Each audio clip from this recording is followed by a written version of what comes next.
আসসালামু আলাইকুম। এই যে বৃষ্টিটা দেখছেন শুরু হয়েছে এই বৃষ্টিটা রাত থেকে। দিনের অর্ধেক বেলা পর্যন্ত চলেছে। আর এই বৃষ্টির মধ্যে আমি তৈরি করেছিলাম ইলিশ, সরিষা ইলিশ, বাঙালির প্রিয় খাবার। যেদিন আমি এই সরিষা ইলিশটা তৈরি করি সেদিন রাত থেকে অর্ধেক বেলা পর্যন্ত একইভাবে বৃষ্টিটা ছিল। সবাই তো সরিষা ইলিশ তৈরি করে, আমি একটু আমার পদ্ধতিতে তৈরি করি। আজ আমি আমার পদ্ধতিটাই দেখাবো। আমি এখানে নিয়েছি জিরা, সরিষা, পোস্তদানা, নারিকেল এবং ২ টা কাজু বাদাম। এই কাজু বাদাম এবং এই মসলাটার সাথে দিব এখানে শুধুমাত্র পেঁয়াজ এবং কাঁচামরিচ। এবার চুলায় একটি ফ্রাই প্যান বসিয়ে ফ্রাই প্যানে দিয়ে দিচ্ছি সরিষার তেল।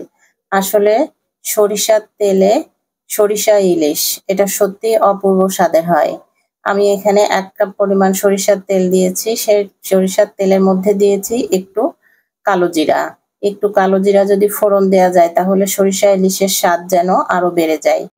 এবার এখানে অ্যাড করব শুকনা মসলা। শুকনা মসলার মধ্যে এখানে দিয়েছি লবণ, হলুদ এবং সামান্য মরিচের গুঁড়া। শুকনা মরিচের গুঁড়া আমি এখানে অনেক কম ব্যবহার করেছি যেহেতু এখানে আমি কাঁচা মরিচের ফ্লেভারটা রাখতে চেয়েছি। মসলাটা খুব ভালোভাবে তেলের মধ্যে কষিয়ে নিতে হবে। এই মসলাটা সুন্দর করে কষালে এর স্বাদটাও কিন্তু ভালো আসবে।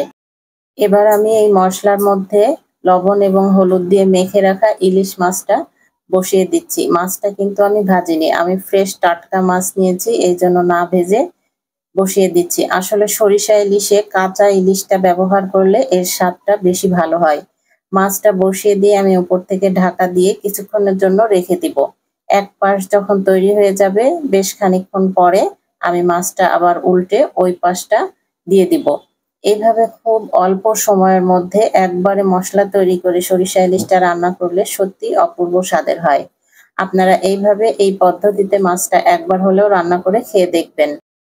আসলে সরিষা ইলিশ তো সবাই রান্না করে, কিন্তু একেকজনের রান্নার পদ্ধতি একেক রকম।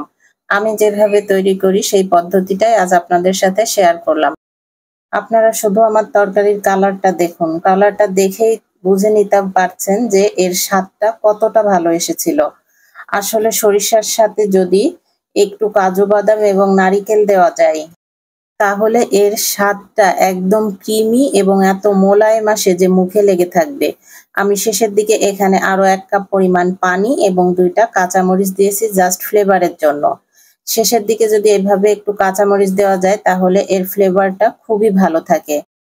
অনেকেই সরিষা ইলিশের ঝোলটা খুব বেশি শুকিয়ে ফেলে। আমার মনে হয় অত বেশি না শুকিয়ে যদি এইভাবে একটু রাখা যায় তাহলে এর ফ্লেভারটা আরো বেশি ভালো পাওয়া যায়।